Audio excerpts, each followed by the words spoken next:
ஆளுநர் RN ரவி தலைமையில் நடைபெற்ற கால்நடை மருத்துவ அறிவியல் பல்கலைக்கழகத்தின் பட்டமளிப்பு விழாவை அமைச்சர் அனிதா ராதாகிருஷ்ணன் புறக்கணித்தார். சென்னை வேப்பேரியில் உள்ள தமிழ்நாடு கால்நடை மருத்துவ அறிவியல் பல்கலைக்கழகத்தின் 24வது பட்டமளிப்பு விழா நடைபெற்றது.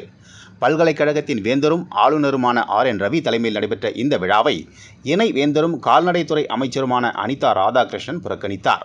விழாவில் 326 மாணவர்கள், 262 மாணவிகள் உட்பட 588 பேர் பட்டங்களை பெற்றனர். இதில் நேரடியாக 437 மாணவர்கள் ஆளுநரிடமிருந்து பட்டங்களை பெற்றார்கள்.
ராசியின் டிசம்பர் மாத பலன்களை மிக துல்லியமாக தெரிந்து கொள்ளலாம்.